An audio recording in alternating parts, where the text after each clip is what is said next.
우리 좌우 옆분과 밝은 미소를 지으면서 우리 인사 나누십시다. 사랑하고 축복합니다. 인사합시다.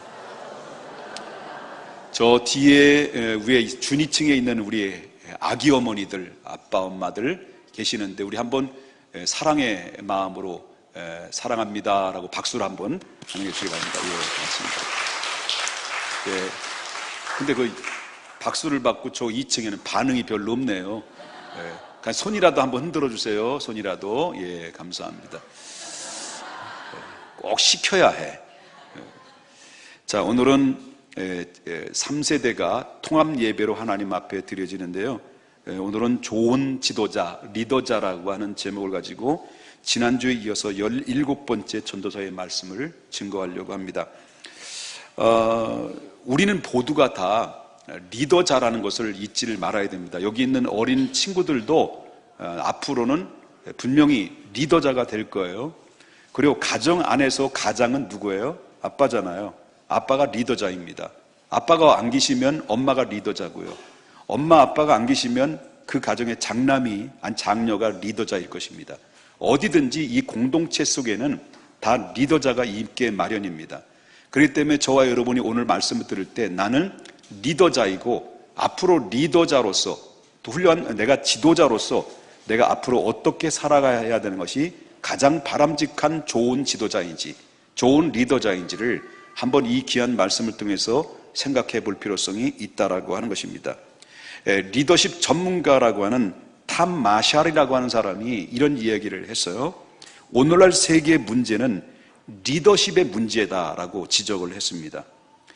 우리는 리더자, 즉 다시 말한다고 한다면 지도자 한 사람의 역할이 얼마나 그 모든 지역과 모든 나라와 내가 있고 있는 모든 포지션 앞에 커다란 영향을 주는지 그 영향이 한 사람이 지도자에 의해서 좋을 수도 있고 나쁠 수도 있고 성공할 수도 있고 패할 수도 있고 축복받을 수도 있고 저주를 받을 수도 있는 것이 바로 무엇을 통해서 이루어지냐면 한 사람의 지도자, 리더자에 의해서 결정된다는, 그만큼 리더자의 역할이라고 하는 것은 중요하다는 것을 우리가 보게 된다라고 하는 거죠. 그렇기 때문에 좋은 지도자는 두 가지를 갖춰 있어야 돼요. 하나는 효율성과 하나는 윤리성입니다. 효율성이라고 하는 것은 바로 뭐냐면 자기 일에 대한 전문성을 말한다고 한다면 윤리성이라고 하는 것은 인격을 말합니다. 여러분, 히틀러는 좋은 사람이었을까요? 나쁜 사람이었을까요? 히틀러 아세요? 하이! 히틀러! 이런 거 있잖아요. 괜히 한 것 같아요. 자, 히틀러는 좋은 사람으로 평가를 받습니까? 나쁜 사람으로 평가를 받습니까?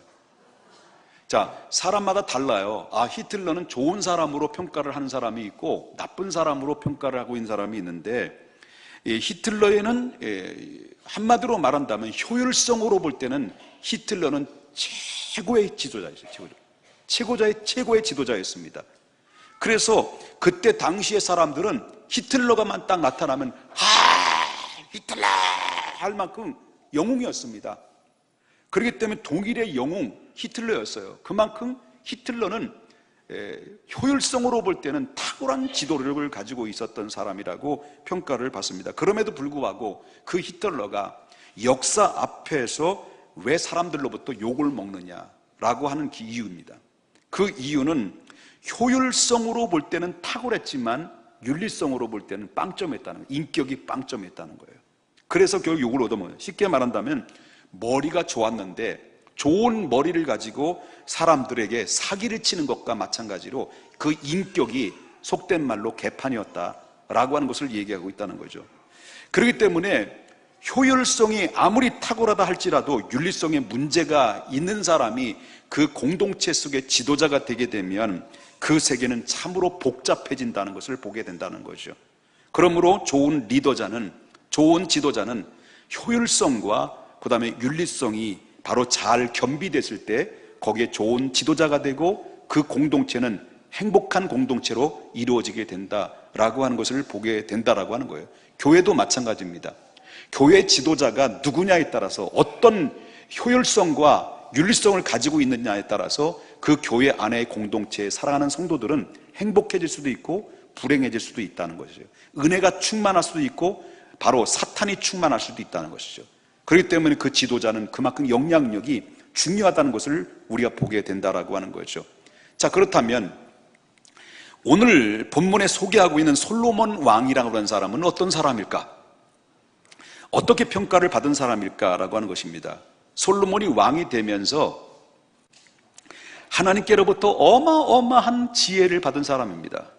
그 지혜는 누구도 이 어떤 세계의 지혜자로 그 지혜를 따라갈 수 없고, 전 세계의 지혜자가 솔로몬에게 지혜를 받으려고 금, 은폐물을 들고 와서 솔로몬에게 전달주고 지혜를 얻어갈 만큼, 그 지혜는 하늘을 찌를 듯한 만큼 지혜로운 사람이었습니다. 그 지혜는 지난번에도 말씀드렸습니다마는 선천적입니까? 후천적이었습니까? 타고난 지혜였습니까? 하나님이 허락하셔서 얻은 지혜입니까? 그렇습니다. 하나님이 허락하신 지혜예요. 그러니까 하나님이 내려주신 지혜를 받으니까 세계 자기가 배우고 열심히 노력해서 얻어진 지혜 가지고는 하나님의 내려준 지혜 앞에는 결코 비교할 수가 없었던 거예요. 그래서 세계 모든 지혜자들이 솔로몬에게 지혜를 받으려 찾아왔던 것입니다. 그런데 이 솔로몬이 그 어마어마한 지혜를 가지고 뭐를 남겼냐면 수만 가지의 잠언서를 남겼어요. 그래서 여러분 전도서 전에 어떤 말씀이 나와요? 잠언서가 나오잖아요. 이 잠언은 누가 기록한 거냐면 누가 기록한 것일까요? 솔로몬이 기록한 거예요. 자, 솔로몬은 아주 처음에는 참 겸손했습니다. 아주 겸손했어요. 하나님의 지혜를 주셔서 그 겸손함으로 나라를 잘 다스렸습니다. 그런데 어느 그 겸손한 마음으로 그 지침서를 계속 썼는데, 그 잠언서를 기록할 만큼 참 겸손한데 어느 순간부터 이 사람이 점점 그 교만한 마음이 들어가기 시작하면서 하나님이 내려주신 지혜를 능가하고 뛰어넘고자 하는 초월적인 지혜자가 되려고 그는 하나님 앞에 정면으로 도전하다가 결국 그는 타락하고 맙니다. 그렇기 때문에 이 전도서라고 하는 이 저와 여러분이 함께 읽었던 전도서라고 하는 전도서는 하나님의 은혜보다는 이 솔로몬이 점점 타락하다 보니까 세상의 재물을 바라보게 되고 하나님을 바라보게 된 자기 명예를 추구하게 되고, 그 다음에 여자를 밝히기 시작하면서 1000명이라는 여자와 함께 뒹굴며 살았던 그 여색을 숨겼던 사람, 이 사람이 바로 솔로몬이라고 하는 것입니다. 그래서 저는 이렇게 모든 세상의 쾌락과 재물과 명예와 여색에 빠져다 보니까 결국 세상의 즐거움을 마음껏 누린 후에 그의 삶이 어느덧 나이가 들다 보니까 지나온 세월을 뒤를 돌아본 거예요. 뒤돌아보니까 어떤 일이 벌어집니까? 내가 헛된 삶을 살아왔구나. 내가 지금 해 아래에서 살아온 나의 인생이 결코 성공적인 인생이 아니라 처절한 패배의 쓴잔을 마시며 살아온 나의 인생이었구나.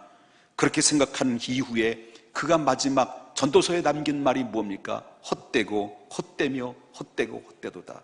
마치 나의 인생의 삶은 헛된 바람을 잡으려고 살아왔던 나의 인생이었구나라고 탄식을 하면서 회개하며 이 후대들에게는 나의 이런 모든 패배 쓴잔을 마시며, 그리고 또한 잘못 살아왔던 나의 인생을 나의 후대들에게는 이런 시행착오를 남기지 않고 축복된 삶을 살게 하기 위해서는 그가 서서히 기록을 남겼는데, 후회하며 기록을 남겼던 말씀이 저와 여러분이 함께 읽었던 전도서의 말씀입니다.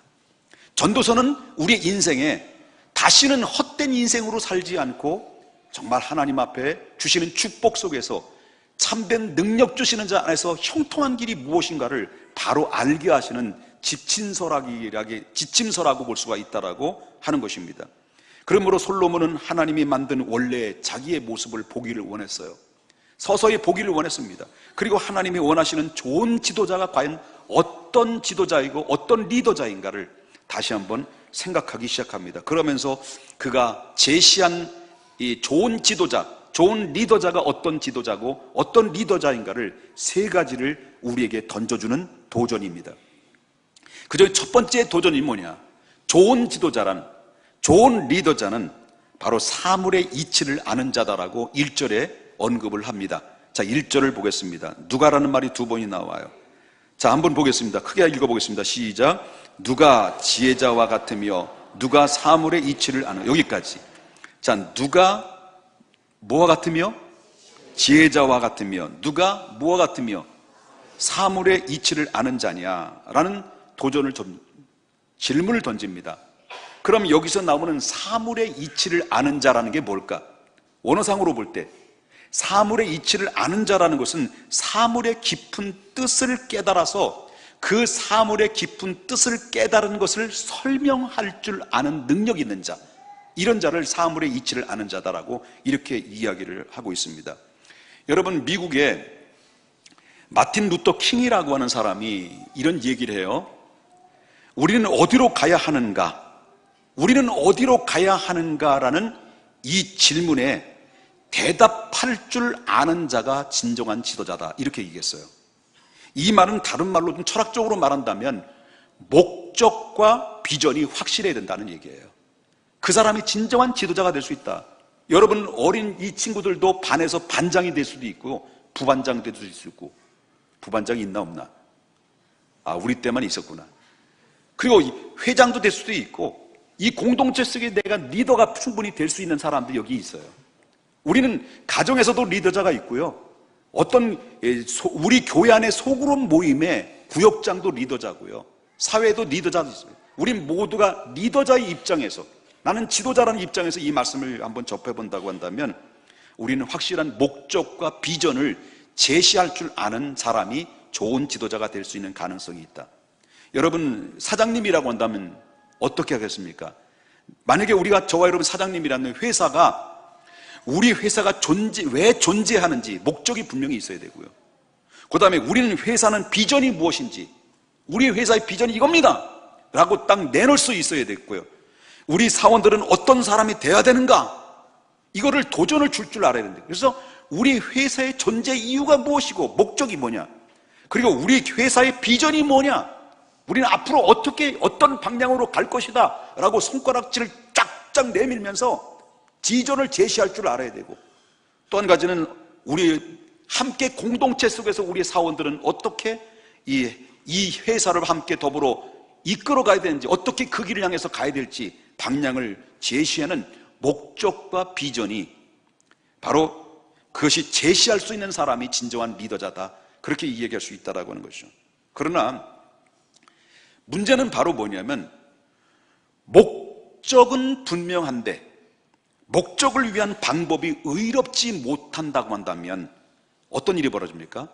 목적은 분명해요. 근데 목적을 향해서 그 방법을 제시하면서 그 방법을 이루어 나가는 일에 그것이 결국 의롭지 못하게 된다면 그 사회나 그 공동체나 그 국가는 결국 어떤 일이 벌어집니까? 부패와 타락으로 전락하고 말 수밖에 없다라고 하는 거죠.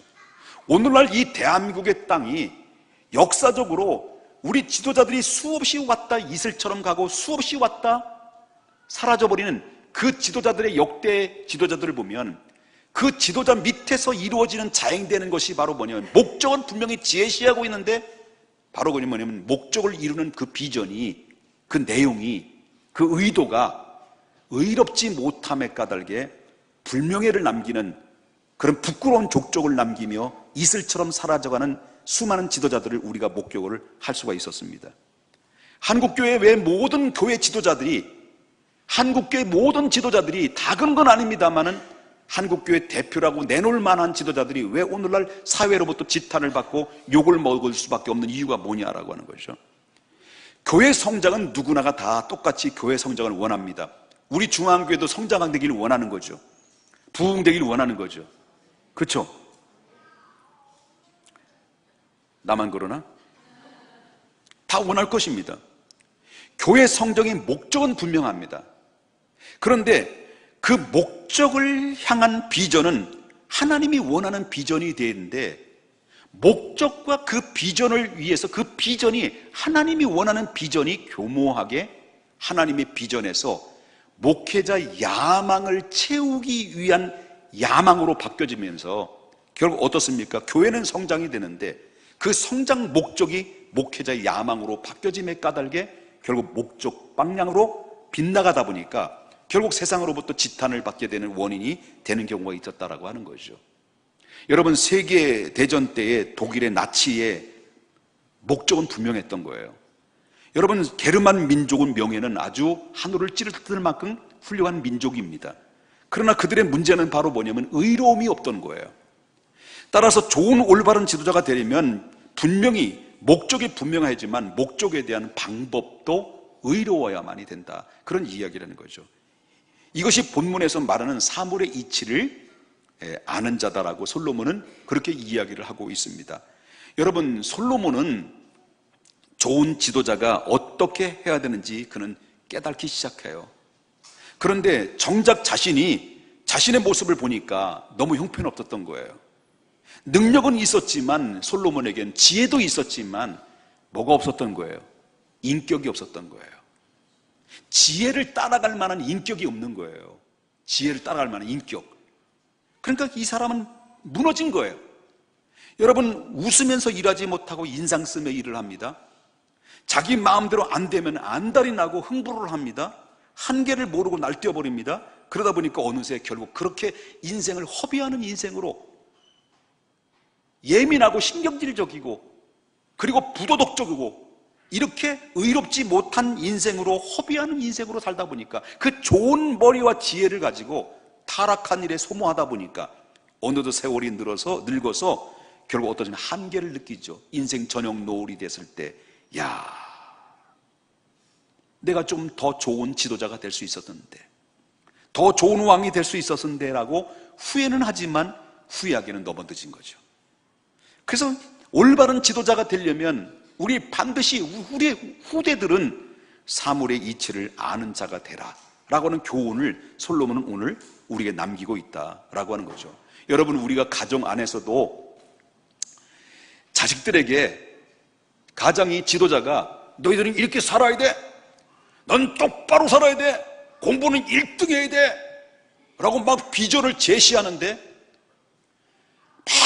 맨날 집에 방에 들어가면 너놈의 새끼, 너놈의 새끼, 나쁜 놈의 새끼 하면서 맨날 욕설이 나고 막 신경질 부리고 막 흥분하고 인상 바락바락 쓰고 그렇게 된다고 한다면, 목적은 제시하지만 자기 인격, 윤리성은 무너진 거죠. 그러니까 자녀들이 존경을 못하게 되는 거죠. 그렇죠? 존경 못하는 거예요. 그렇기 때문에 뭐가냐? 효율성과 윤리성, 인격과 효율성을 동시에 우리가 소유할 때 비로소 거기에는 엄청난 그런 수많은 사람들이 자기와 함께 그 목적에 동조하고 같이 협력하고 따라줄 수 있다는 것을 우리가 보게 된다라고 하는 것입니다. 뭔 말인지 잘 모르시죠? 그러니까 잘 살자는 거예요. 별거 있습니까? 오늘 본문에 그거예요. 여러분, 목적 가지고 있으면 좀 사람이 좀 좋아야 된다. 온유해야 된다. 막 욕설 부고 막 이 새끼 저 새끼 막 해가지고 뭐 그렇게 하지 말라는 거예요. 히틀러 좋았는데 효율성으로는 탁월했는데 지도자는, 근데 윤리성이 개판이었으니까 역사 앞에 욕을 얻어먹는 그런 것이다라는 거죠. 잘해놓고도 욕 얻어먹는 이런 사람도 있어요. 두 번째, 좋은 지도자라는 뭐냐? 자, 1절 중반절 보겠습니다. 누가 지혜자와 같으냐? 누가 사물의 이치를 아는 자냐? 그 다음에 뭐라 그랬습니까? 사람의 지혜는 그의 얼굴에 뭐가 나게 하고? 광채가 나게 하죠. 그 다음에 그의 얼굴에는 사나운 것이 변하더니라. 이 말이 무슨 말이냐면, 솔로몬은 특별히 이 지도자의 얼굴에 대해서 상당히 관심이 많았어요. 얼굴. 자, 이 말은 무슨 말이냐면, 솔로몬이 이야기하는 것은 사람이 지혜가 있으면 얼굴에 뭐가 난다는 거예요? 광채가 난다. 근데 반면에 사람이 지혜가 없으면 뭐가 된다는 거예요? 얼굴이 어떻게 된다는 거예요? 사납게 된다는 거예요. 사납게. 여러분, 미국의 역대 대통령 중에서 여러분 레이건 대통령을 아실 겁니다. 레이건 대통령. 나이 많고 영화배우 출신, 잘생겼죠. 굉장히 잘생겼어요. 대통령이 나온 거예요. 사람들이 이 레이건이 대통령이 나온다니까 사람이 껄껄 웃는 거예요. 비웃는 거예요. 아니, 도대체 유권자들은 저런 사람이 무슨 정치를 하느냐라고 막 비아냥거렸어요. 그런데 왜요? 선거가 가면 갈수록, 지나면 지날수록 레이건은 인기가 막 폭죽이 나요. 엄청나게 올라가는 거예요. 왜 그랬을까? 그 이유가 뭘까? 다른 경쟁력이 가지고 있는 대통령 후보감들을 전부 다 뛰어넘고 오히려 이 사람의 인기가 막 극상승해서 후보 1위감으로 올라가서 대통령이 됐는데 그 이유를 가만히 보니까 그 얼굴에는 미소가 가득했던 거예요. 그리고 입에서 나오는 말들이 유머가 있는 유머. 웃음을 줬어요. 그러니까 그의 미소와 그의 그 미소는 미국의 국민들의 미래의 희망을 주었고, 그리고 또한 자신감을 선사했어요. 힘든 것이 물론 없었던 건 아니었습니다. 많이 어려웠습니다만은 그럼에도 불구하고 레이건은 항상 뭐를 잃지 않았습니까? 웃음을 잃지 않았어요. 웃음을. 그리고 입에서는 늘 유머가 나왔어요. 그러니까 남을 웃길 수 있다라고 하는 것은 자신의 객관화할 수 있다는 말이고, 지치지 않는 균형 감각을 가지고 있다는 것을 이야기하고 있는데, 이 사람은 항상 미소와 유머를 사용했어요. 어떤 의미에서 지도자는 희생하면서 웃어야 돼요. 여러분, 물어보겠습니다. 여러분들이 제가 지금 모험적인 질문이에요. 모험적인 질문이에요. 제 자신을 향한 모험적인 질문인데, 이게 어떤 대답이 나올까라는 그게 염려가 좀 있는 건데, 그러나 불구하고 주님 믿습니다 하고 지금 믿음으로 여러분 질문을 드립니다. 여러분, 저를 볼 때 인상이 좋아 보여요? 좋아 보여요? 네? 여러분, 다시 한번 질문하겠습니다. 이거는 약간 반강제적이지만, 여러분들이 제 얼굴을 볼 때 인상이 좋아 보여요? 좋아 보여요? 좋아 보입니까? 예. 감사해요. 오늘 점심 제가 다 사겠습니다. 저는 옛날에요, 이런 소리를 많이 들었어요. 어떤 소리를 많이 들었냐면, 교회를 처음 매일 훈련 받을 때 사람 죽이는 훈련 받다가 교회를 처음 나간 거예요.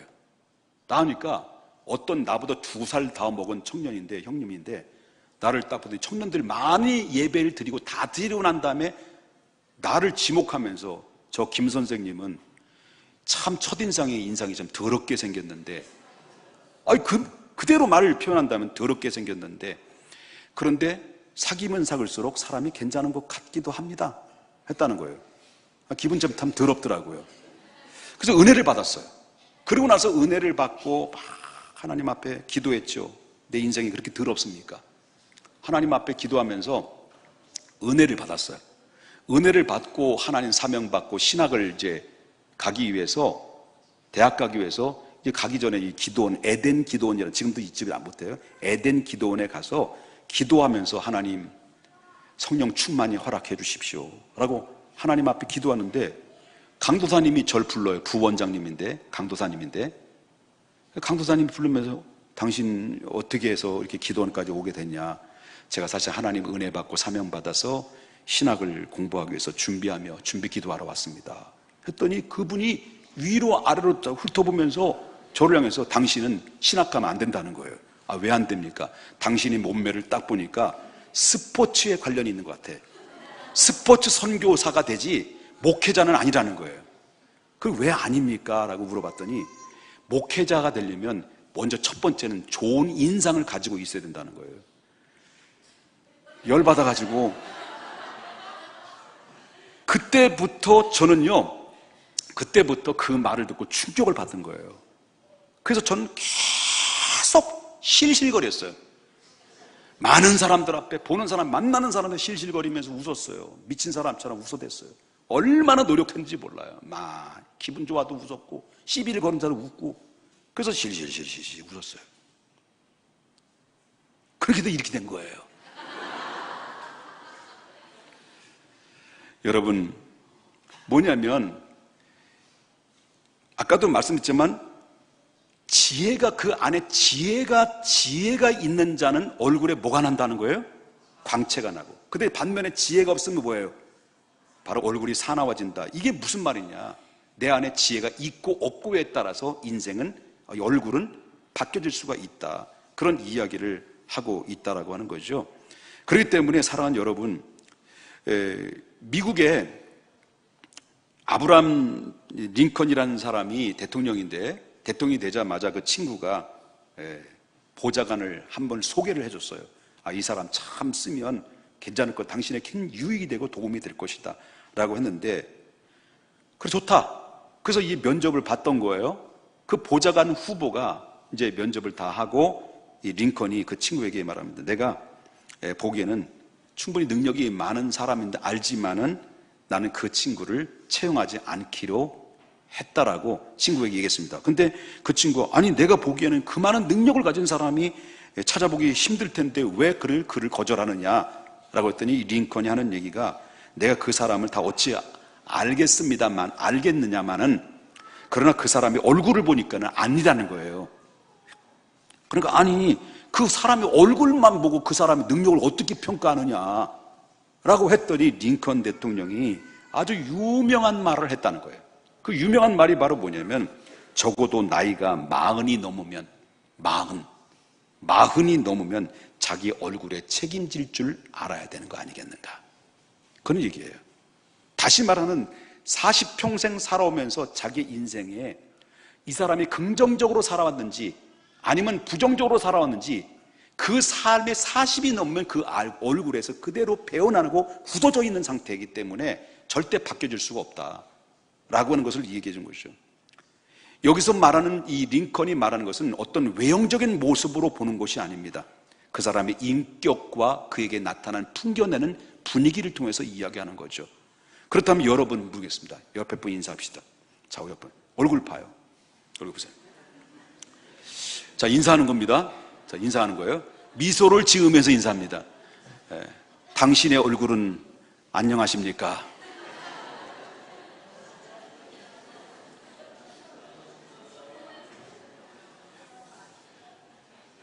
여러분 그 얼굴은 안녕하셔요? 예? 자신 있네. 여러분, 사람이 가지고 있는 그 내적인 품격이 반드시 뭘로 나타나게 돼 있어요? 외적으로 나타나게 돼, 외모로 나타나게 돼 있어요. 여러분, 치매를 걸리면 치매 두 가지 성향이 있어요. 좋은 치매가 있고 나쁜 치매가 있어요. 그런데 놀라운 것은 나쁜 치매를 걸린 그분들이 항상 입에서 내뱉는 말들이 어떤 말들일까요? 이런, 저런, 뭐 이렇게 온갖 욕설을 내뿜으면서 이렇게 품는데, 근데 그분들이 나쁜 치매를 걸린 사람들의 인상을 쭉 보면 어떤 인상일까요? 예? 안녕하십니까? 그거예요? 그 얼굴을 보면 정말 사나운 얼굴의 모습을 우리가 발견하게 되는 거예요. 여러분, 마찬가지로 우리가 그 얼굴에서 광채가 난다는 의미는 바꿔서 말한다면 그 내면에서 무언가 지혜가 있고 내면에서 평강이 있다는 것인데, 그게 바로 뭐냐면 하나님이 내적인 평강과 지혜를 허락하셨기 때문에 그 안에서 내면적으로서 나타나는 얼굴의 표현들이 그대로 표출된다는 것을 우리가 보게 된다라고 하는 거죠. 그러면 여러분 물어보겠습니다. 여러분의 얼굴은 안녕하시기를 원하십니까? 안녕 안 하시길 원하십니까? 안녕하시길 원하시죠? 그렇다면 다른 게 없습니다. 여러분 안에 지혜가 있으면 되는 거예요. 그 지혜는 뭐냐? 다른 게 뭐예요? 쉽게 말한다면 우리의 얼굴이 안녕하려면, 우리 얼굴에서 광채가 나려면 다른 게 없습니다. 은혜 받으면 돼요. 은혜 받으면 돼. 그게 다른 방법이 없어요. 하나님의 은혜를 받으면, 하나님의 은혜 받고 성령의 은혜를 받으면 하나님이 그에게 지혜를 주시고, 그 하나님의 은혜 받고 성령의 은혜를 받으면 그 지혜와 함께 그에게 얻어지는 변화가 바로 내 마음에 평화로다 하늘 위에서 내려오네. 하늘에서 내려온 참된 평안이 이슬처럼 내 심령을 적시면 그 안에 뭐가 와요? 평강이 오고요. 기쁨이 오고 감격이 나오면 얼굴에 당연히 은혜 받은 모습이 그대로 얼굴에 표출되는 거죠. 그래서 얼굴에서 광채가 나는 거예요. 여러분 알다시피 출애굽기에 보게 되면 34장 30절에 보게 되면 이렇게 얘기해요. 자, 보겠습니다. 아론이 온 이스라엘 자손이 누굴 봤다는 거예요? 모세의 얼굴을 본 거예요. 모세의 얼굴을 보니까 피부에 뭐가 났다는 거예요? 광채가 남을 보고, 어느 정도 광채가 났길래 그에게 가까이 하기를 두려워한다. 가까이 하기를 무서워했다는 거예요. 이해되셨습니까? 이 모세가 지금 어디 갔다 온 거예요? 시내산에서 광야에서 시내산에 올라가서 40일 동안 하나님과의 깊은 대면을 나누면서 하나님의 은혜를 받아온 거예요. 하나님의 은혜를 받고 하나님 말씀을 받고 성령의 충만함을 가지고 40일 만에 내려왔는데, 40일 전에는 몰랐는데 40일 동안 하나님과의 깊은 은혜를 받고 내려오니까 그 얼굴에 광채가 나가지고 사람들이 그 얼굴을 볼 수가 없을 만큼 그의 얼굴에 빛이 났다라고 하는 거예요. 이게 바로 은혜 받은 자의 모습이라고 하는 겁니다. 다시 한번 인사드립니다. 옆에 분 보세요. 당신의 얼굴은 안녕하십니까?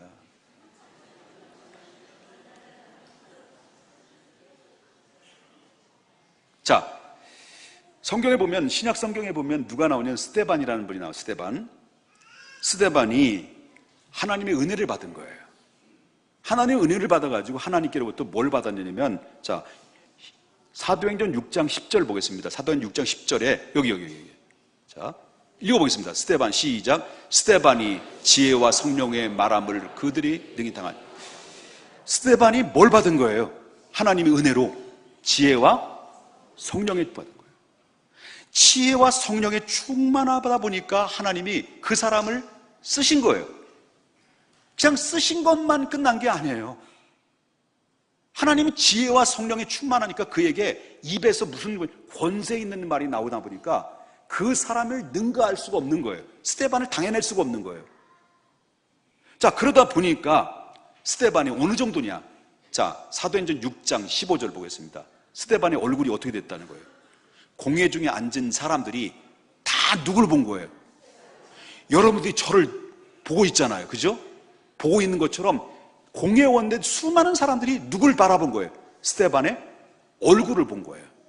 주목해 보니까 스데반의 얼굴이 뭐 같다는 거예요? 천사 얼굴. 이와 마찬가지로 여러분, 지혜가 없는 자는 얼굴이 사나워지지만 그 안에 아무리 얼굴이 사나운 얼굴일지라도 여러분이 뭐만 받으면 하나님의 은혜로 지혜와 성령에 충만하면 우리는 얼마든지 얼굴에서 광채가 나고 그 광채 속에서 나타나는 그 좋은 인상으로 수많은 사람들의 관심을 끌게 되고 그들을 인도하면 그들이 함께 호응하고 함께 협력할 수 있는 그런 리더자로서의 가장 중요한 부분을 차지하고 있다는 것을 이야기하고 있다라고 하는 거예요. 여러분, 불신자들이 여러분들 얼굴을 볼 때 혹시 여러분은 예수 믿는 사람, 당신은 예수 믿는 사람 아닙니까? 라고 이렇게 질문을 던질 만큼 여러분의 얼굴에서 책임 있는 삶으로, 책임 있는 얼굴로 나타나줘야 되는 건데, 그러기 위해서는 여러분이 뭐예요? 내면적으로 성령에 충만하고 은혜에 충만하고 여러분 말씀으로 충만해지면 그 안에 차곡차곡 우리 심령이 쌓여질수록 우리 얼굴에는 광채가 나고 많은 사람들이 평온을 주는데 왜 자꾸 민폐를 주느냐? 인상 쓰고요. 예? 민폐 주지 말자는 거예요. 옆에 분 인사합니다. 당신의 얼굴은 천사와 같습니다. 라고 하고 싶지만